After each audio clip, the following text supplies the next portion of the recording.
Silakan duduk kembali. Shalom. Shalom alaikum beshem hamasya. Salam sejahtera dalam nama Kristus. Kita akan membaca Injil Lukas pasal 10 ayat 17 sampai dengan ayat 24. Injil Lukas pasal 10 ayat 17 sampai dengan 24.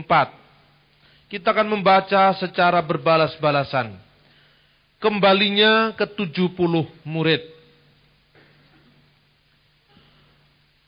Kemudian ke-70 murid itu kembali dengan gembira dan berkata, Tuhan, juga setan-setan takluk kepada kami demi namamu. Ayat 18.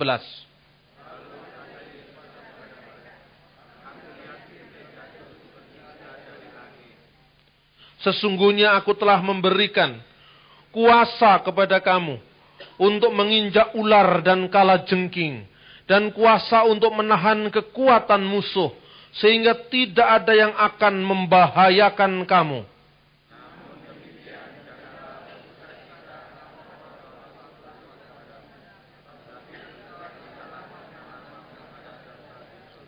Ucapan syukur dan bahagia. Pada waktu itu juga bergembiralah Yesus dalam Roh Kudus dan berkata, Aku bersyukur kepadamu Bapa, Tuhan langit dan bumi, karena semuanya itu engkau sembunyikan bagi orang bijak dan orang pandai, tetapi engkau nyatakan kepada orang kecil. Ya Bapa, itulah yang berkenan kepadamu.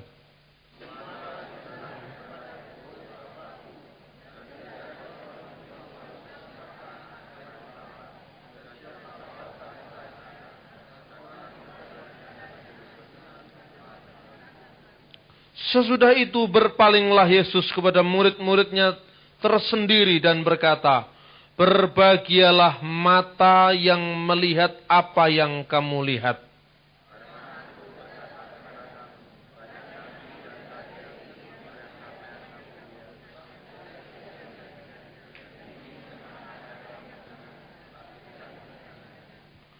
Saudara-saudara yang terkasih dalam Tuhan Yesus, pada sore hari ini saya tidak berkhotbah tentang okultisme. Okultisme itu tentang gendruwoisme. Okultisme itu tentang roh-roh jahat. Tetapi saya mau mengajak saudara untuk melihat betapa salah seorang dari murid Yesus yang berkata bahwa setan-setan tunduk kepada nama Tuhan. Itu adalah satu bukti tentang kuasa Yesus. Salah satu bukti yang menandai, melengkapi, membuktikan kebenaran, ajaran dan Yesus Kristus sendiri yang dihayati oleh para murid. Bahkan para murid itu begitu kaget, karena apa? Ketika pengutusan mereka, maka mereka melaporkan bahwa apa yang mereka alami sungguh tidak terduga-duga sebelumnya. Dan itulah yang membuat surprise, membuat kaget. Sehingga para murid yang 70 itu lapor kepada Yesus bahwa semua setan-setan tunduk kepada nama Tuhan. Saudara-saudara yang terkasih, setiap keyakinan, setiap agama, setiap aliran itu memiliki kekhawatiran bahkan ketakutan pada setan. Setiap agama punya doa yang isinya itu supaya kita dijauhkan dari setan. Semua agama, baik itu agama formal pun agama tidak formal. Agama resmi pun agama tidak resmi. Agama resmi itu ya Islam, Kristen, Hindu. Yang tidak resmi itu ya kebatinan, itu kan sebetulnya agama juga. Hanya karena pemerintah itu nggak mau mengakui mereka sebagai agama. Sebetulnya agama juga. Kalau Anda melihat misalnya, akhir dari doa Bapa kami diakhiri dengan kata-kata, dan jangan membawa kami ke dalam pencobaan, tapi lepaskanlah kami dari yang jahat. Atau dalam beberapa terjemahan lain, dan jangan membawa kami ke dalam pencobaan, tapi lepaskanlah kami dari si jahat. Yang pertama menunjuk kepada perbuatan si jahat, yang merongrong menguasai manusia. Dan terjemahan kedua menunjuk kepada oknum dalangnya kejahatan. Orang Islam juga punya doa yang berbunyi a'udzubillahi minasyaitonirrajim. Awalnya selalu gitu. Artinya apa? Aku berlindung kepada Allah dari godaan setan yang terkutuk. Artinya itu. Setiap agama punya itu. Orang Jawa juga punya doa-doa yang berupa nyanyian untuk mengusir setan. Kalau itu lagi jagong bayi, selalu ada itu kata-kata itu. Bahkan nama Nabi Isa juga disebut. Panapasku Nabi Isa luwe, katanya. Jadi nafasku itu Nabi Isa. Jangan macam-macam wahai demit, setan priprayangan gandarwo tetean, ilu-ilu banaspati. Karena nafasku adalah nafas Yesus. Itu dalam konteks orang Jawa. Jadi sebetulnya setiap agama, setiap degup spiritual manusia, ada semacam ketakutan pada kuasa yang mengancam, yaitu kuasa iblis, kuasa setan, kuasa Lucifer, kuasa demit, dan berbagai macam nama yang diterapkan kepadanya. Saudara-saudara yang terkasih dalam Tuhan, murid itu kan ada 12, ada 70. Yang 12 itu yang utama, tapi ada juga 70 murid yang tidak semuanya, tidak satu persatu disebutkan namanya dalam Alkitab. Nah inilah yang melaporkan kepada Tuhan Yesus ketika mereka melayani, diutus melayani itu. Kalau dalam terjemahan bahasa Jawa itu, sekabat 70 mau podo bali kelawan bunga. Senang sekali mereka kembali, unju edo Gusti, dalasan poro dedemit sami nungkul dateng kawulo ing ngasma Tuhan. Pangandikane Gusti Yesus, aku ndeleng iblis tiba saka langit kaya cumlereting kilap, katanya. Jadi apa reaksi Yesus tentang kalahnya para setan yang takut pada nama Tuhan, nama Yesus? Karena itu kalau orang Kristen mengusir setan itu singkat saja, dalam nama Yesus ngali. Yo itu aja kan. Tidak usah diceritani, demit itu tidak usah diceritani. Kalau orang Jawa kan diceritani, dikasih sajen, diajak main-main, itu demitnya seneng tidak pergi-pergi. Ono kidung rumeksa ing wengi. Ada kidung yang menjaga malam, katanya. Demitnya seneng sambil kipas-kipas ini. Teguh ayu luputo ing loro. Moga-moga kita semua baik-baik, terluput dari segala penyakit gitu. Luputo bilahi kabeh, luputlah dari semua mara bahaya. Lah, jin setan datan purun, paneluhan tanono wani. Jin setan tidak ada yang berani mendekat datang. Istilahnya demit orang dulit, setan ora doyan, katanya orang Jawa. Paneluhan, santet, semua tidak ada yang berani mendekat. Miwah panggawe Allah gunane wong luput. Jadi segala macam rencana jahat orang itu tidak mempan. Itu kan ceritanya gitu. Jadi waktu diceritani gitu itu demitnya tidak lari tapi malah datang, perasaan sendiri katanya orang Jawa. Jadi dalam konteks Jawa, setan itu juga diajak kompromi. Makanya ada sajen, orang di sini bisa sakit, setannya tahu diri pergi ke sana. Tapi terima orderan baru, yaitu ada orang baru yang sakit. Dukunnya datang, ditembangkan lagi, diceritani. Demitnya pergi ke tempat lain, ini sembuh, tetangganya yang sedang sakit. Setannya laku, dukunnya laku. Tetapi iman Kristen tidak mengajar seperti itu. Jadi sebenarnya tidak ada penyembuhan, tapi pemindahan penyakit. Itu bukan rahasia lagi. Setan itu diajak cerita ngalor ngidul dulu. Supaya apa? Saya yang bau reksos ini. Kamu harus kasih saya ini. Setannya tawar-nawar lagi. Kalau kolak yang isinya pisang saya sudah bosen. Minta kolak durian. Ini setan juga ada yang ngomong gitu. Nah di dalam iman Kristen, salah satu bukti dari kuasa Yesus adalah diusirnya setan-setan. Dan kuasa yang melengkapi para murid Yesus adalah kuasa untuk mengusir setan. Karena itu, tatkala mendengar laporan dari para murid tentang takluknya setan-setan itu, saudara-saudara, Yesus kemudian berkata, "Aku melihat iblis jatuh dari langit seperti kilat." Jadi artinya iblis itu sudah jatuh, bukan akan jatuh. Iblis sudah dikalahkan. Kerajaan Tuhan sudah datang, bukan semoga datang. Tadi pagi saya membahas doa Bapa kami. Kalau dalam doa Bapa kami, kerajaan Tuhan akan datang dan belum datang. Dalam doa Kristen, datanglah kehendakmu, datanglah kerajaanmu, jadilah kehendakmu di surga dan di bumi. Kerajaan itu sudah datang. Karena Allah sudah berdaulat di tengah-tengah umatnya. Maka salah satu bukti dari kuasa Allah yang diberikan kepada kita oleh Yesus adalah mengusir setan-setan. Jadi setan itu bukan dongeng, saudara-saudara. Itu memang ada. Kalau orang Kristen tidak percaya setan, berarti dia setan. Setan itu jelas ada di Alkitab. Jangan dientengkan kuasanya. Dia memang ada. Tetapi kita ada dan kita percaya pada adanya setan, tapi bukan berarti percaya kepada setan. Percaya adanya tapi bukan mengikutinya. Karena itu jangan gampang ditipu oleh setan.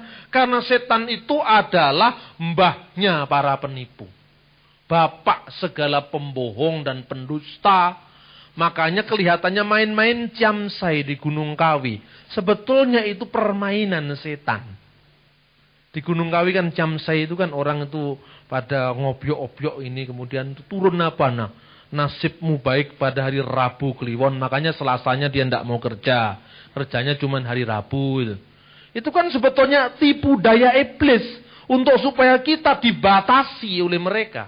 Dan kalau kita sudah tergantung dengan mereka, saat itu secara jiwa kita sudah tergantung dengan setan. Dan Yesus memberikan kuasa untuk tidak kompromi dengan setan. Tidak kompromi dengan demit itu. Lalu Yesus mengatakan, "Aku melihat iblis jatuh dari langit seperti kilat."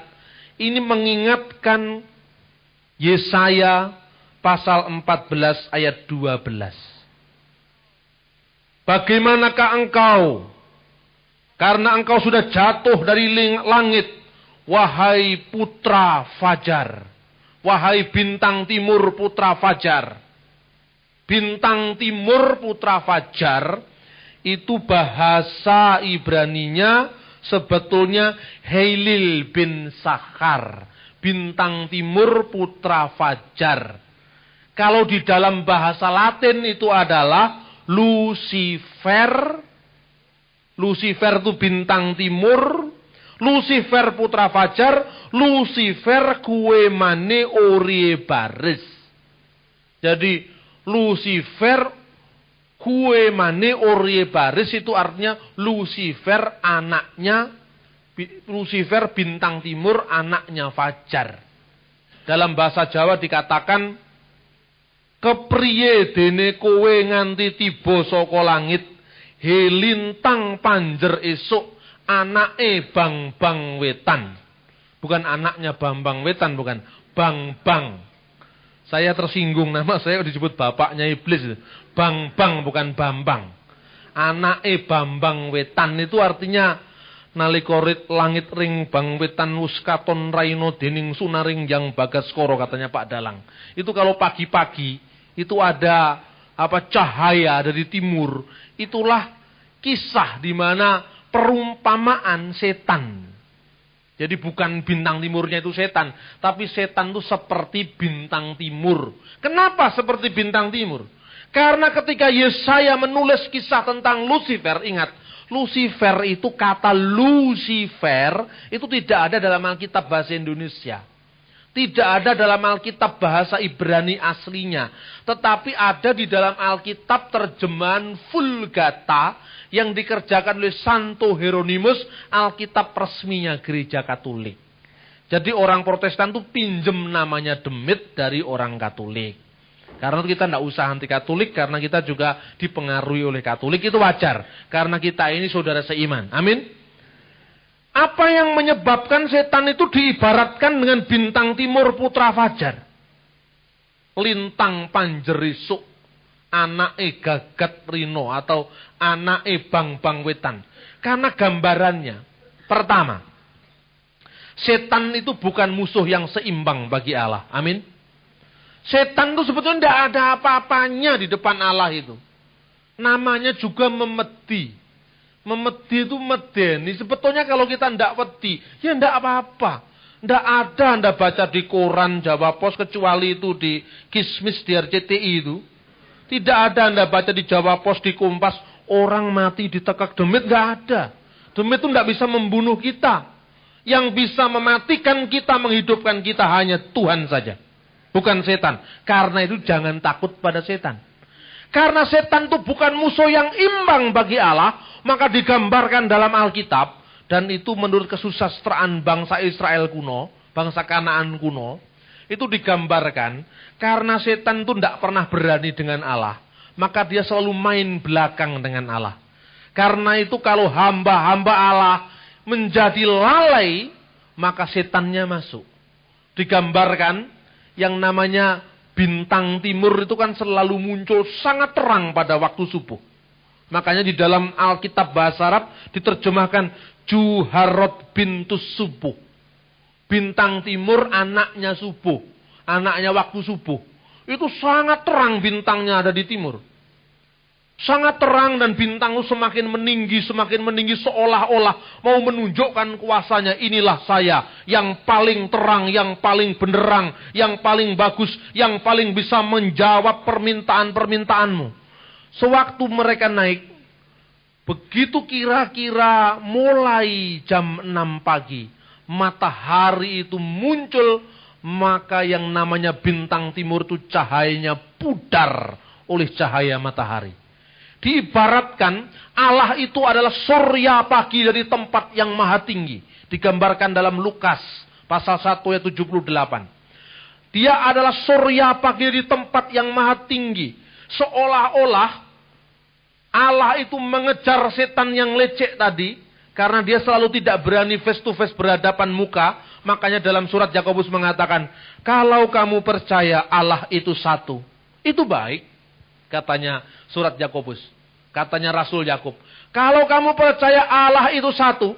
Kalau engkau berkata God is one. Kalau engkau berkata Allahu wahid. Kalau engkau berkata Al-Illahu wahid. Kalau engkau berkata Allahu ahad. Itu baik katanya. Tapi setan pun percaya dengan itu. Dan dia gemetaran katanya. Jadi setan pun percaya kalau Allah itu esa.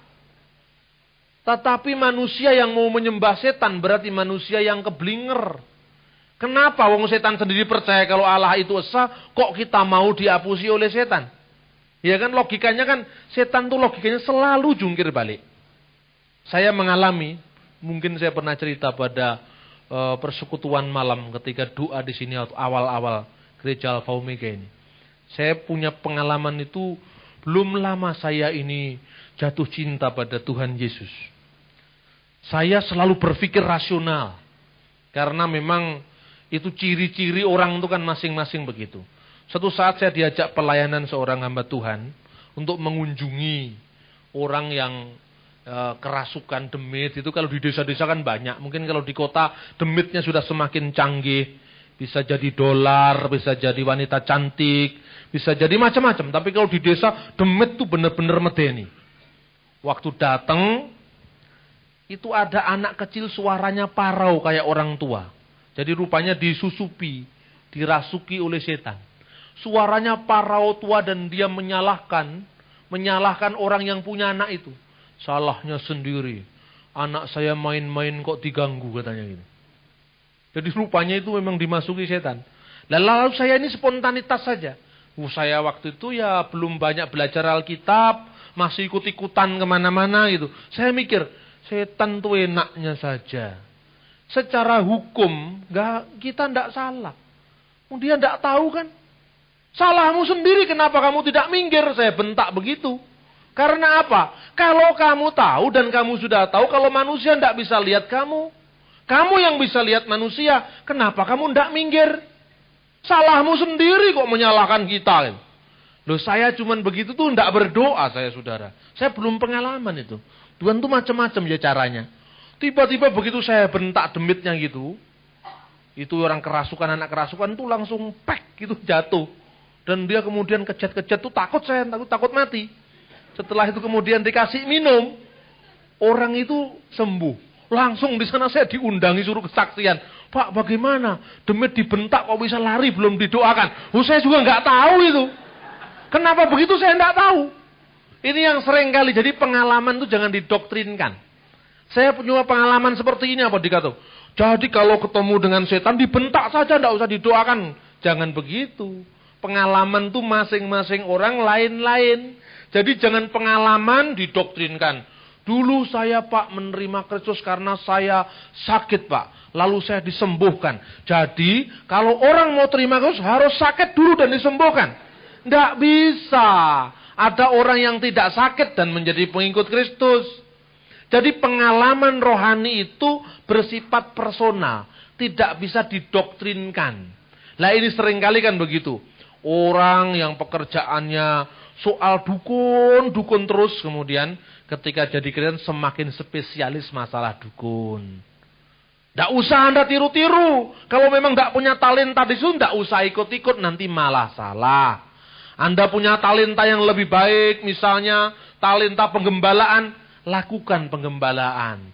Talenta pekabaran Injil, lakukan pekabaran Injil. Kita saling melengkapi, tidak usah saling menidakkan. Inilah yang artinya keindahan persekutuan dalam tubuh Kristus. Nah saudara-saudara, sebagaimana takutnya setan pada Tuhan, maka ini mengilhami kita, mengajak kita untuk berpikir. Kalau gitu kenapa kita takut pada setan? Sedangkan setan sendiri takut pada Yesus. Ingat, waktu Yesus menyembuhkan orang kerasukan setan di Gerasa. Orang yang kerasukan setan di Gerasa itu tiba-tiba berteriak. Apa pedulimu wahai Yesus? Jangan engkau menganiaya kami. Atau jangan kamu turut campur kepada kami. Dengan kata lain, iblis tahu Yesus itu kuasa. Maksudnya iblis mau diajak kompromi aja lah. Sudah wilayahmu sana, wilayahku sini. Kan gitu. Yesus, siapa namamu? Namaku Legion. Karena jumlah kami banyak. Anda baca di Injil Markus. Namaku Legion. Legion itu legion. Banyak jumlahnya. Jumlah kami banyak. Yang pertama, namaku. Ku itu tunggal, satu orang. Banyak. Karena itu jumlah kami banyak. Yang kedua kami. Berarti setan itu walaupun macam-macam namanya, sebetulnya itu tipu daya, sumbernya ya si Lucifer itu. Namaku Legion karena jumlah kami banyak. Di Latin sana, bahasa Latin namanya Lucifer. Di tanah Jawa namanya Ratu Demit. Di Ambon namanya Opo-Opo. Punya nama masing-masing, nama lokal. Tapi sebenarnya oknumnya itu-itu juga. Artinya setan dengan kekuasaan jahatnya mengembangkan pengaruhnya pada berlegion-legion tentaranya untuk mempengaruhi manusia. Dan salah satu bukti bahwa orang-orang pengikut Kristus mendapatkan kuasa untuk mengusir setan-setan. Mengapa? Karena setan sudah jatuh dari langit. Kejatuhan setan, the fall of Ratu Demit, the fall of Lucifer, itu adalah awal dari pewartaan Injil diberitakan. Saya mau bercerita sedikit tentang penginjilan di Jawa.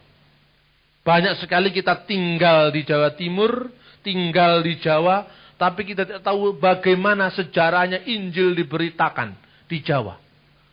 Dan Anda jangan kaget kalau pernah saya katakan, penginjil-penginjil di Jawa seluruhnya adalah kiai. Sebelum para misionaris mampu untuk menjangkau orang Jawa bagi Kristus, banyak kiai-kiai Jawa yang berperan dalam penginjilan kepada orang awam. Dan itu tampak bukan teori yang panjang-panjang. Bukan teori yang tinggi-tinggi. tetapi dengan kesederhanaan, dengan iman yang kuat. Dan dia menunjukkan kuasa Tuhan kepada orang-orang di sekitarnya. Maka kita mengenal siapa itu Kulen di Mojowarno, Ngoro. Siapakah itu Kiai Ibrahim Tunggul Wulung yang menjadi Kristen karena dia bertapa di Gunung Kelut. Aneh kan? Orang bertapa ketemu Yesus. Kita mengenal Kiai Sadrah di Jawa Tengah yang menjadi cikal bakal di gereja-gereja Jawa di Jawa Tengah. Banyak sekali yang kita melihat bahwa sebenarnya dulu penginjilan di sini itu hasilnya orang awam, bukan hasilnya Belanda. Nah, karena itu Yesus juga menekankan pada ayat selanjutnya, jangan kamu sekedar bangga karena kamu bisa mengusir setan, tapi lebih bangga karena lebih bersukacitalah engkau karena namamu sudah tercatat di surga. Amin. Yang penting bukan mengusir setan, tapi mengusir setan itu sekedar bukti bahwa nama kita sudah tercatat di surga. Karena kamu diberi kuasa untuk menginjak ular. Ular itu bukan ular sawah, itu bukan. Artinya ular naga yang besar, tapi bukan sinaga, karena sinaga orang Batak, lain lagi itu. Ular naga yang besar itu, yang melambangkan oknum Lucifer, oknum setan, sudah dikalahkan ketika Yesus disalibkan di Kalvari. Dan itu menjadi jaminan karya misi kita ke depan. Menjadi jaminan karya misi kita ke depan. Saya ingin menceritakan tentang kisah dari pertobatan Kiai Sadrah, Kiai Tunggul Wulung dan Kiai-Kiai Jawa yang menjadi penginjil-penginjil pribumi yang sangat giat mengabarkan Injil. Pertama kali adalah Kiai Ibrahim Tunggul Wulung. Nama aslinya itu adalah Ngabdullah. Karena orang Jawa tidak bisa ngomong Abdullah. Ain itu tidak bisa. Abdullah, maka dipanggil Ngabdullah. Tidak bisa ngomong Umar Ngumar. Tidak bisa ngomong Ali Ngali. Maka si Ngabdullah ini lahir di Jepara. Di suatu daerah namanya Juwana sekarang ini. Juwono. Di sana dia kemudian punya masalah dengan Belanda. Karena dia itu orangnya menggerakkan perlawanan pada Belanda. Pada saat dia mau dibuang ke Manado lewat sebuah kapal. Kapalnya lagi mampir di Surabaya. Orang ini dengan satu cara sendiri dia kemudian turun, meloloskan diri dari kapal yang mengangkut ke pembuangan, dan akhirnya tiba di kaki Gunung Kelut di daerah Blitar dan Kediri. Saya baru meneliti tentang pertobatan Tunggul Wulung ini di Pati, karena data-datanya ada di sana. Pada saat dia kemudian di daerah Kediri, rupanya Tunggul Wulung ini seorang kiai Islam. Abdullah ini seorang kiai Islam. Tapi kiai-kiai Islam pada saat itu sangat dipengaruhi dengan kebatinan. Dengan kisah-kisah dongeng-dongeng, folklor cerita rakyat orang Jawa. Yang rupanya dipengaruhi oleh mitos Ratu Adil. Rupanya dia dipengaruhi oleh Primbon Joyoboyo. Saya khotbahkan di sini bukan saya menyuruh Anda percaya pada Primbon. Ini ceritanya sampai bagaimana Tunggul Wulung kok jadi Kristen. Ini persoalan. Karena penting, tidak ada penginjil yang menginjili dia. Tidak ada pendeta yang menginjili dia. Kok jadi Kristen hanya dengan bertapa di Gunung Kelut? Kan aneh kan? Nah, saya kemudian melacak kisah-kisah tentang pengharapan mesianis orang Jawa. Pada abad ke-19. Orang Jawa mengharap-harapkan akan datangnya seorang Ratu Adil politik. Sang Eru Cokro. Tapi di pihak lain ada ramalan Joyoboyo yang mengartikan bahwa Ratu Adil eskatologis yang akan datang, itu namanya adalah Isa Rohullah, Imam Mahdi. Ini ada, dalam Primbon Joyoboyo itu ada. Jadi digambarkan, nganti tu mekaning akhir zaman, katanya. Ini dalam kitab itu saya baca itu. Ingat loh, ini bukan Alkitab untuk diimani loh. Ini sekedar cerita yang melatar belakangi kenapa Abdullah jadi Kristen. Kan Tuhan bisa mengundang orang ke hadiratnya dengan berbagai macam cara. Dan terikat pada zaman pada saat itu. Di mana digambarkan dalam buku itu. nganti tumekaning akhiring zaman. Akhir zaman iku alamate itu akan datang dengan cara apa? Salah satu munculnya Dajjal.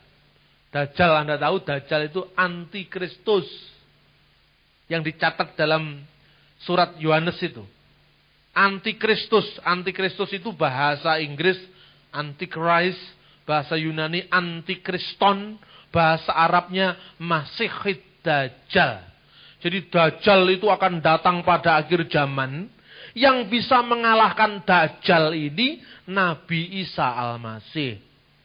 Jadi Dajjal itu akan datang pada akhir zaman. Matanya satu ada di batuk sini. Ini cerita dongeng. Kemudian Dajjal itu prajuritnya kebanyakan kaum perempuan. Makanya hati-hati jadi perempuan. Jangan-jangan jadi muridnya Dajjal nanti. Dajjal itu antikristus. Akan datang pada akhir zaman. Sampai kemudian Isa diturunkan untuk mengalahkan Dajjal ini. Karena itu kalau Anda tanya kepada orang Islam. Salah satu doanya itu berbunyi. Allahumma inni a'udzubika min azabil kubur wa min fitnatil masiihid Dajjal. Ya Allah, saya berlindung kepadamu dari siksanya kuburan. Siksa alam kubur dan dari fitnahnya antikristus Masihid Dajjal. Kalau orang Islam mendengar Masihid Dajjal, bulu kuduknya langsung berdiri. Lalu ingat pada Nabi Isa yang akan mengalahkan Dajjal. Tapi kalau Islam mendengar antikristus, ya tidak ada nilainya apa-apa. Kita harus antikristus supaya kita tidak dikristenkan katanya.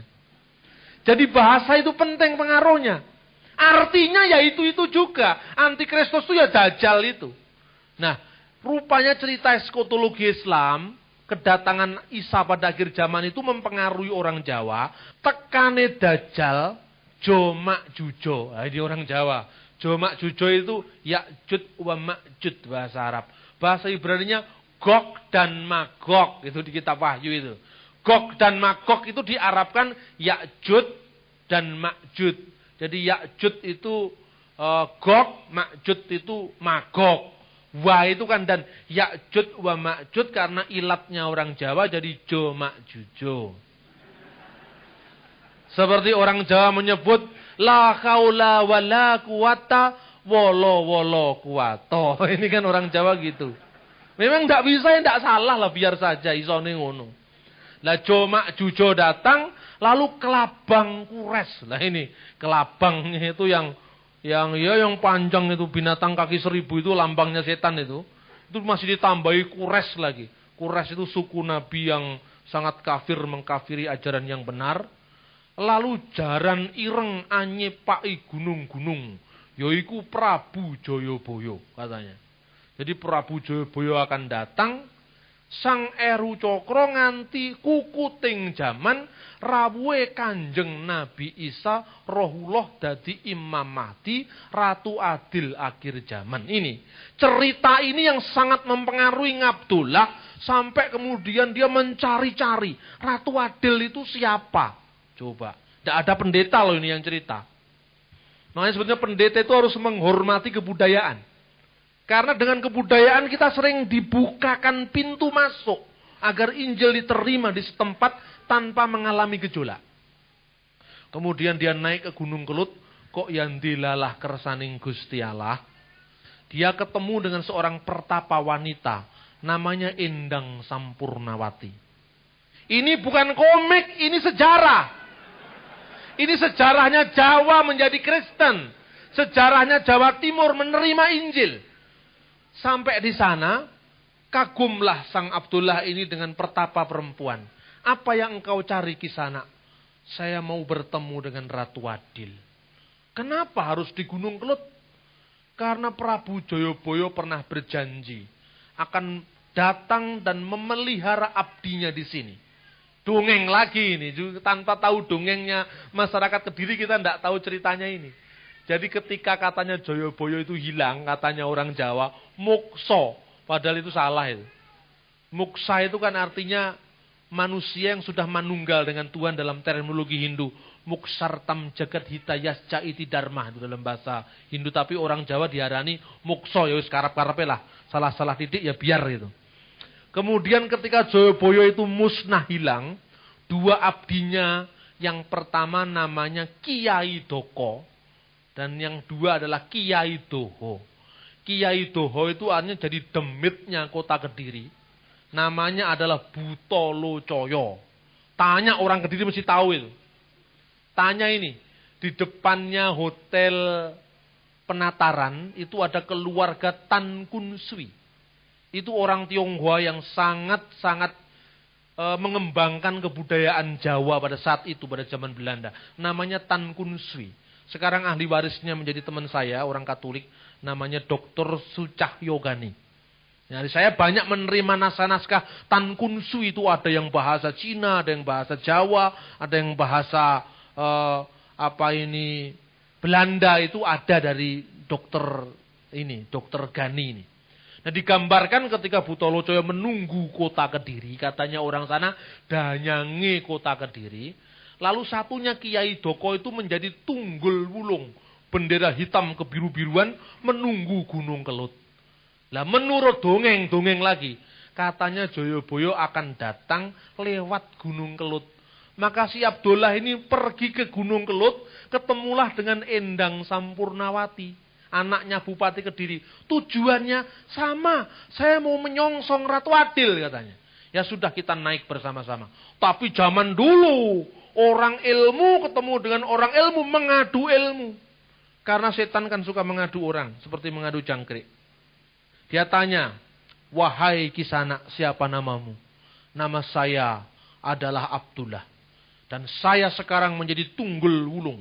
Karena sayalah yang akan menghadirkan juru selamat ke bumi. Yaitu Prabu Joyoboyo. Jadi juru selamat itu Prabu Joyoboyo katanya. Tetapi itu bukan final katanya. Masih ada juru selamat yang lebih besar. Siapa dia? Saya tahu katanya. Saya juga tahu. Jadi tidak mau kalah. Lalu mereka berdebat ilmu dengan cangkriman. Ini aneh.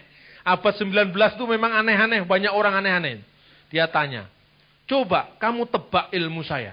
Apa? Ono kemiri tiba saiki.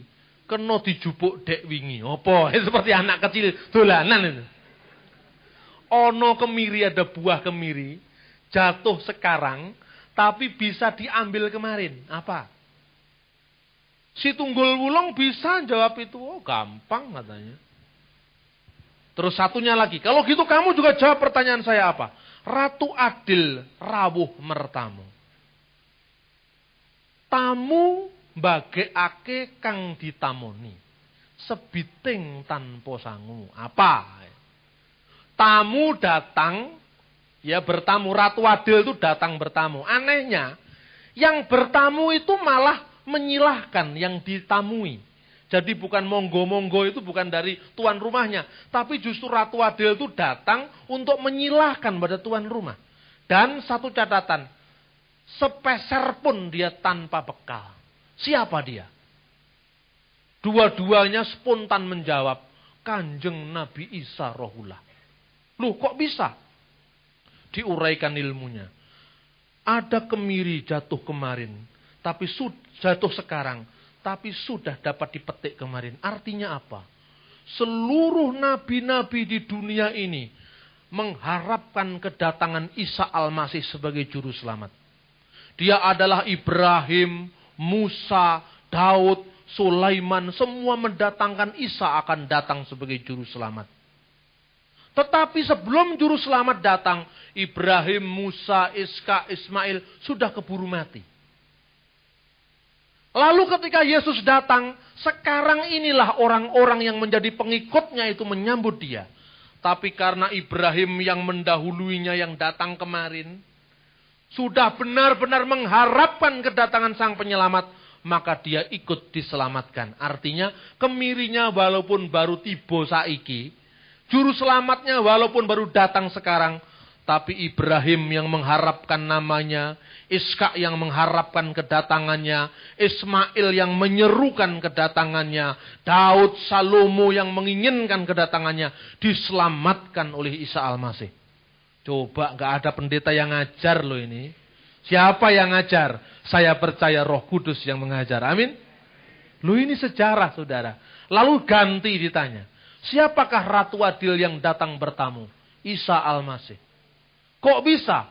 Dia datang kepada milik kepunyaannya, tapi milik kepunyaannya menolak dia. Karena itu dia malah datang menyilakan pada orang-orang yang didatangi. Tatkala dia berkata, marilah padaku hai kamu yang letih lesu dan berbeban berat. Aku akan memberikan kelegaan kepadamu.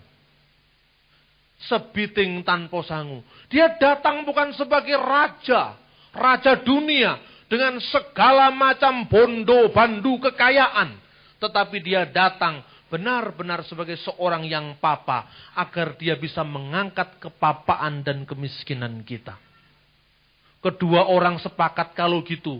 Yang kita tunggu sama. Yaitu Yesus Kristus. Dia naik ke Gunung Kelut selama 7 tahun. Enggak macam-macam. 7 tahun coba. Lah, kita semua ini tinggal datang hari Minggu aja kok sulitnya setengah mati. Padahal datangnya enggak sampai 2 jam. Itu 7 tahun. Betapa sulitnya orang-orang di luar tuh mencari Tuhan. Lalu menurut ceritanya pendeta Jelesma, yang menjadi penginjil orang Belanda di Mojowarno, tahun 1848, ketika Gunung Kelut mau meletus, di bawah tikar semedi atau sembayangnya Abdullah yang menamakan diri Tunggul Wulung tadi, ada 10 perintah Tuhan. Dia turun dan merasa ini adalah jawaban dari doa saya. Tapi dia bertanya kepada Sampurnawati yang akhirnya jadi istrinya. Kenapa kita tidak ketemu dengan Prabu Joyoboyo? Mungkin dia memang tidak datang. Dia sekarang sudah dikubur di lemah sana itu. Dan kuburannya itu, jasadnya sudah menjadi tanah. Tanahnya ditanduri ketela dan ketelanya kita makan bersama-sama. Karena Joyoboyo memang tidak pernah datang. Siapa yang datang? Yang datang adalah Isa Rohullah, yaitu Yesus Kristus. Tetapi ilmu-ilmunya belum dibuang, saudara. Orang Jawa waktu itu punya opok-opok luar biasa. Tahu opok-opok? Opok-opok itu kasekten, keris, macam-macam. Supaya dia itu jadi orang dugdeng, sakti mondro guno. Ora tedas tapak paluning pande sisaning gurindo. Jadi di pasar ora tedas, dibaca ora tedas, tapi kalau diekek-ekek mati. Itu kira-kira. Kemudian dia datang kepada pendeta Belanda namanya Jelesma di Mojowarno. Wah, dia bikin bener Jelesma itu. Dia datang, si Tunggul Wulung itu mangkring, tahu mangkring enggak? Ya duduk tanpa sopan gitu di atas jendela. Dan biasanya karena dia memakai aji-ajian, panglemunan, itu orang tidak tahu dia. Cuman, masa saya disuruh berguru kok pada pendeta Belanda? Enggak masuk akal, saya kan anti Belanda. Kok disuruh belajar pada orang Belanda? Ini enggak masuk akal. Kemudian ketika dia itu duduk di atas jendela itu, sang pendeta rupanya diberikan hikmat oleh Tuhan Yesus. Tahu, padahal biasanya juga enggak tahu. Kenapa kamu ada di situ, saudara? Turunlah, rumah ini terbuka untukmu. Kaget dia setengah mati. Pendeta ini lebih sakti dari saya. Padahal dulunya juga enggak sakti. Hanya gara-gara dia dicobai Tuhan kasih kesaktian. Sesaat setelah itu hilang lagi. Nanti kalau orang sakti selamanya, kemudian yang dimuliakan bukan Tuhan tapi dari kita. Itu iblis kan caranya gitu. Akhirnya dia bertekuk lutut kepada Jelesma dengan, berdirilah Kisana, jangan menyembah saya. Apa yang kamu dapatkan dari hasil spiritualmu itu, sekarang sudah ketemu dengan Yesus. Dan Yesus itulah Ratu Adil. Akhirnya dia mengabarkan Injil di daerah Malang, Kepanjen namanya Desa Dimoro. Di daerah sana itu Pandaan namanya Junggo. Kemudian dia balik ke Jawa Tengah, mengabarkan Injil di Jawa Tengah. 2 tahun kemudian dia dibaptis oleh Jelesma. Dan dia ketemu dengan Nyonya Anting yang adalah ketua pengadilan negeri Semarang. Itu namanya Landrat Semarang. Nyonya Anting itu adalah seorang hakim yang sangat terbeban untuk penginjilan pada suku Jawa. Lalu ketemulah dia dengan Tunggul Wulung. Saya memberimu Alkitab, terjemahan bahasa Jawa, hasil dari kerja Dr. Bruhner, seorang misi baptis di Semarang. Dari bacaan Alkitab itu ketemulah dia dengan Keluaran pasal 20, yang persis sama dengan yang dia terima dari tikar sembayangnya. Coba, kalau Roh Kudus sudah memanggil orang kan luar biasa, saudara. Amin. Roh Kudus itu luar biasa. Jadi kalau misalnya kita tidak mau bergerak, dia bisa bergerak sendiri. Kalau Anda tidak mau menjadi duta-duta bagi Injil kerajaannya, dia bisa dengan caranya sendiri menyelamatkan suku-suku bangsa, bangsa-bangsa dan setiap orang untuk datang kepada Allah. Ini kisah ini menunjukkan tentang campur tangan Allah, bahwa bumi yang kita injak ini juga bumi yang diberkati Tuhan. Dia datang ke Jawa Tengah, menjadi cikal bakal dari gereja yang sekarang ini ada di Kayuwapu, di Pati, kemudian di Banyutowo, di tempat-tempat lain. Karena apa? Salah satu dari campur tangan Allah pada kiai yang namanya Tunggul Wulung ketika dibaptis ditambahkan dengan nama Ibrahim Tunggul Wulung. Kemudian setelah itu dia mengabarkan Injil luar biasa. Sampai seorang misionaris Belanda namanya Peter Jan, dia mengatakan, tidak pernah di antara misionaris bangsa kita yang mampu berjalan kaki selama 25 hari dari Jakarta Semarang bolak-balik kalau bukan kiai Jawa ini. Karena itu Belanda pun respek dengan kerjanya Tunggul Wulung. Sampai kemudian Tunggul Wulung waktu itu menjadi penginjil yang luar biasa di Jawa Tengah. Apa keistimewaannya? Dia buang segala kesaktiannya. Dia buang jimat-jimatnya. Dia lepaskan ketergantungannya pada kuasa-kuasa jahat sebelumnya. Tatkala membabat hutan di daerah Bondo. Bondo itu di daerah Pati. Ini kalau saudara mau datang ke sana, saksi-saksi hidupnya masih ada. Tulisan-tulisannya masih ada. Dan ini sedang diteliti oleh seorang sarjana Belanda. Ini Dr. Hoekema. Dia menulis tentang teologi Protestan abad 19. Jadi teliti tentang bagaimana penginjilan di Jawa ini. Maka di sana di Bondo itu tidak ada satu pun dari orang-orang di sekitarnya yang berani lewat hutan di situ. Ini hutan itu kalau katanya orang Jawa, alas gung liwang liwung jalmo moro jalmo mati. Kalau datang ke situ ya siap mati. Tapi yang namanya Tunggul Wulung dengan kuasa yang dibaca dari Injil Lukas tadi, bahwa iblis-iblis tunduk kepada Tuhan dengan nama Tuhan. Dia hanya datang dengan keyakinan dan iman bahwa Yesus Kristus adalah Ratu Adil, penyelamat dunia. Dia masuk ke hutan. Lalu murid-muridnya diajari berdoa. Ya, waktu itu doanya orang tidak bisa panjang-panjang. Doanya itu ya asalkan, ya singkat yang penting ngerti. Dia doanya itu begini. Allah, Putro Allah, Roh Suci Allah. Tetelune kang tunggal dadi sawiji. Ini Tritunggal. Allah, firman Allah dan Roh Allah. Ketiga-tiganya adalah satu. Satu Allah. Lemah angker. Upas racun. Dadi towo idi Gusti Yesus selaminyo amin. Setan lari semua saudara-saudara. Hanya begitu di dalam nama Yesus itu kan. Bahasa Jawa. Idi Gusti Yesus selaminyo. Dengan izin Tuhan Yesus. Semua demit setan semua lari. Tempat itu dibabat jadi hutan, jadi desa Kristen. Di Bondo, di Banyutowo, di Kayuwapu. Coba Anda lihat sekarang desa-desa Kristen. Satu desa jadi Kristen tanpa ada gejolak. Apa enggak hebat itu? Sekarang, satu orang jadi Kristen kesaksian gereja dibakar. Zaman dulu satu kampung, satu desa jadi Kristen. Coba Anda lihat bagaimana sejarahnya gereja-gereja Kristen di Peniwen, di Sitiarjo. Itu satu desa. Nah karena itu kita menulis sejarah ini. Saya ini kepingin apa?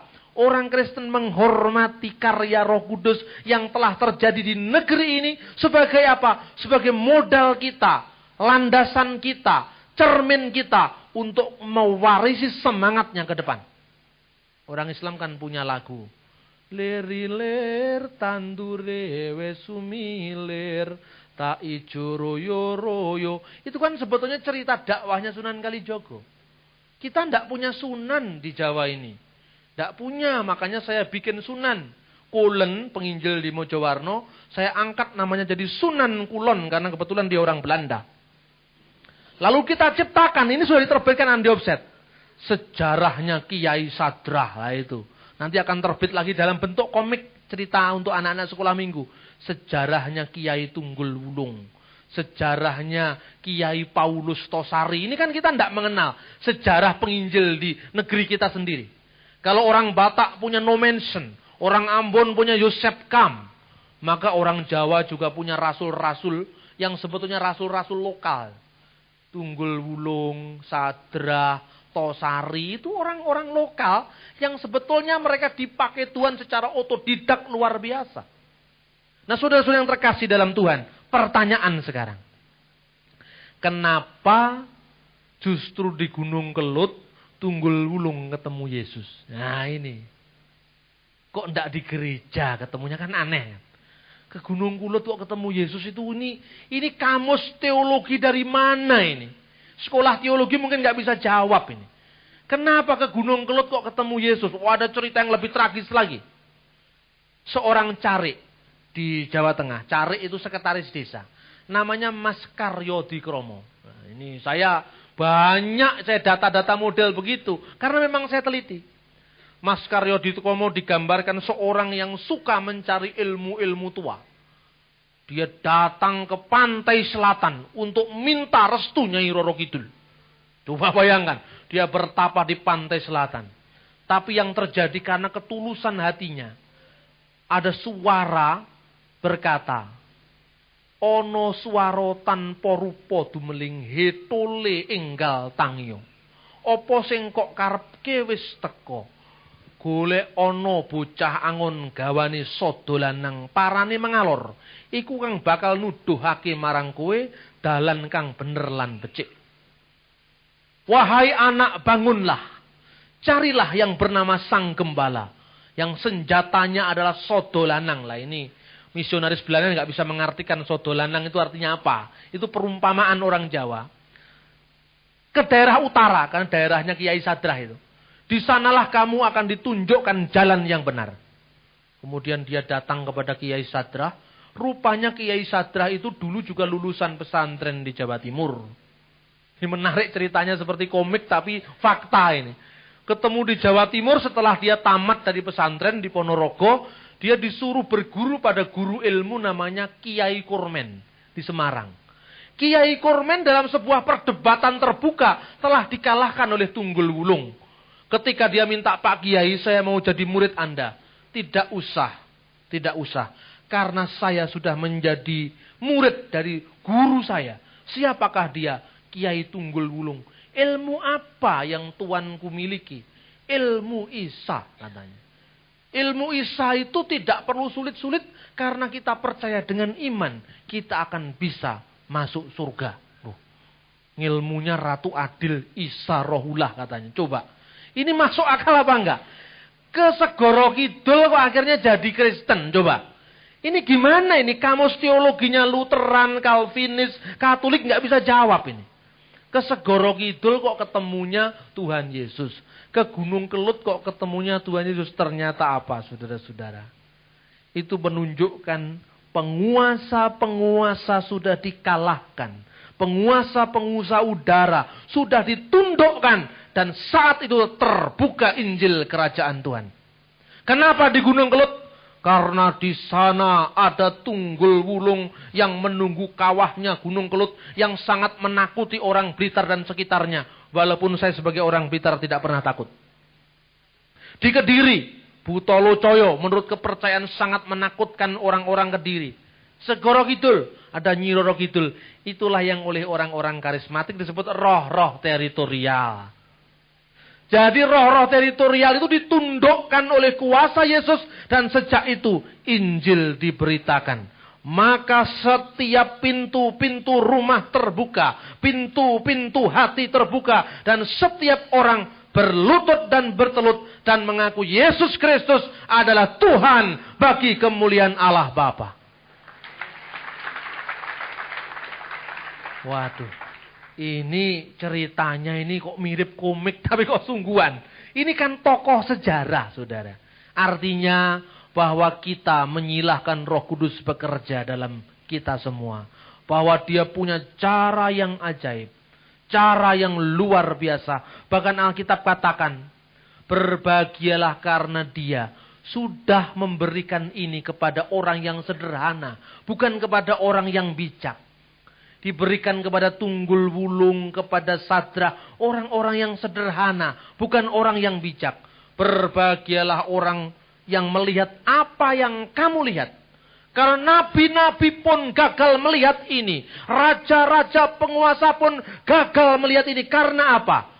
Karena Mesias sudah datang. Penyelamat dunia sudah datang. Dan kekuasaannya atas langit dan bumi. Kekuasaannya adalah fid dunya wal akhirat. Kekuasaannya adalah di surga dan di bumi. Dan kekuasaannya menjamin karya pelayanan kita berhasil, berhasil, dan berhasil. Karena itu kita membaca kitab suci ini dengan takjub. Karena mujizat Allah luar biasa. Saya menginginkan orang-orang Kristen di Indonesia bersatu. Dan melupakan perbedaan-perbedaan kecil. Dan kita memiliki tugas yang jauh lebih besar. Yaitu mewartakan kerajaan Allah. Di tengah-tengah bangsa kita. Di tengah-tengah negeri kita. Di tengah masyarakat kita. Di tengah kota kita. Keluarga kita. Agar nama Dia dipermuliakan untuk selama-lamanya. Amin. Kita berikan kemuliaan untuk Tuhan kita.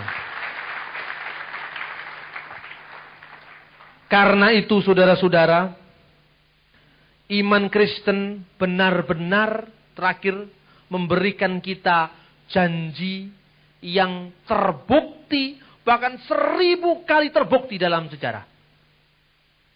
Ada hal yang sangat sederhana, saudara-saudara. Islam, Jawa, itu kan sebetulnya kalau mau digali syarat dengan unsur Kristen. Satu saat ada orang yang sulit melahirkan anak. Ternyata di dalam salah satu doanya, doa-doa buku doa orang Islam itu loh. Itu ada kata-kata kalau ibu-ibu sulit melahirkan. Itu ada doanya. Dan doanya ada namanya Yesus. Nah ini bingung Anda. Bunyinya begini. Bismillahirrahmanirrahim. Hana walada Maryam wa Maryam walada Isa. Ukruj ayyuhal ma'uludu bi khudratil malikil ma'bud. Amin. Anak itu langsung cenger, lahir. Kok gampang sekali. Luar biasa ini. Itu doanya orang Islam, bukan doa Kristen. Kalau doa Kristen udah aneh. Itu doa orang Islam. Jadi bunyinya apa? Artinya. Dengan nama Allah yang Maha Pengasih dan Penyayang. Seperti ibunya Maryam melahirkan Maryam. Dan Maryam melahirkan Yesus. Keluarlah wahai jabang bayi. Katanya. Keluarlah atas kekuasaan dari raja yang wajib disembah. Lahir betul itu. Kaget loh. Ternyata doanya ada Yesusnya. Jadi sebetulnya yang Anda hadap itu bukan orang yang tidak mengenal Yesus. Tapi sudah mengenal Dia. Tapi ya masih diembeli dengan kanan, kiri, yang macam-macam. Abdullah itu sudah mengenal Yesus. Tapi masih ada embel-embelnya. Plus Butolo Coyo, plus Tunggul Wulung, plus Nyi Roro Kidul gitu. Itu kan sama aja dengan orang Ambon. Elias Pikal, kalau tinju dulu selalu ada kain merah. Saya tanya kenapa Pak Itua itu? Itu opok-opoknya katanya. Terus diinjili. Orang-orang yang model begitu diinjili. Cobalah Pak Itua pikir. Untuk apa semuanya itu? Ini beta tidak mantap kalau tidak ada ini katanya. Kemudian dia punya dalil. Kenapa? Kalau Tuhan Yesus ada di pihak kita. Plus pistol 1. Siapa lawan kita kan? Apa artinya pistol 1 itu? Pistol 1 itu opo-opo artinya. Jadi sama sebetulnya kalau kita mau jujur mengatakan. Teori kita kadang-kadang sudah clear. Iman kita konseptual clear. Tapi embel-embelnya tadi. Yang opo-opo, Butolo Coyo, Tunggul Wulung. Ya macam-macam itu masih ada. Karena itu kita murnikan iman kita. Kita murnikan pemahaman kita. Jadi tugas gereja bukan sekedar memberitakan. Karena banyak orang sudah dengar. Tugas gereja juga adalah meluruskan yang bengkok. Karena sudah banyak orang yang tahu Yesus. Tapi hanya meluruskan konsepnya. Seringkali kita lupa. Kita mengabarkan Injil seperti suku terasing di Papua sana. Dulu Otto dan Gessler menginjak bumi Papua di dalam nama Yesus. Dan orang-orang Irian menjadi Kristen. Tapi entah kenapa tapi masih suka mabuk saudara-saudara. Jadi mabuk itu ritualnya orang-orang Papua sana. Itu harus bertobat. Di Manado juga begitu. Maaf yang Manado. Saya diundang KKR ke Manado. Datang ke rumahnya Kapolda. Habis ada acara-acara kebaktian. Itu yang namanya acara pesta dansa-dansi itu. Sampai pagi. Sampai pagi jadi tetap gentek-gentek. Itu laki-laki perempuan gini. Wah ini rusak kalau sudah begini. Karena apa? Unsur alkoholnya itu masih ada. Dan kalau sudah begitu, enggak apa-apa itu. Ini kan sekedar, ya pemanas tubuh lah. Pemanas tubuh, enggak apa-apa. Ini kita lazim di sini. Sementara tukang-tukang bakso yang rata-rata orang Jawa dan Muslim, sudah 5 tahun di Manado, 10 tahun. Pertama dia bawa rombong bakso, kemudian bikin kios tinggi besar. Ya akhirnya bikin kios bakso, terus pindah ke plaza sekarang. Kalau etos kerjanya orang Kristen di negara-negara, di daerah-daerah, yang sudah lama menjadi Kristen kemudian menjadi turun, maka dalam konteks kompetisi kita akan dikalahkan. Itu hukum sejarah. Karena itu tugas kita bukan sekedar memberitakan, tapi meluruskan, membenahi, memperbaiki yang rusak. Karena kalau itu tidak diperbaiki akan menjadi batu sandungan. Tidak usah bingung dengan Dian Sastro masuk Islam kata saya tadi pagi. Sebab muridnya Nabi Muhammad sendiri ada yang masuk Kristen kan gitu. Jadi tidak usah kaget. Saya sampaikan itu kepada forum-forum Islam. Saya sampaikan. Lalu ada orang mengatakan, Pak, kok bisa aja mencari-cari yang aneh-aneh begitu. Ya memang ini perlu diteliti. Supaya apa? Supaya jelas sumbernya itu dari mana. Saudara-saudara terkasih dalam Tuhan. Firman Tuhan ini ya dan amin. Firman Tuhan ini bukan main-main.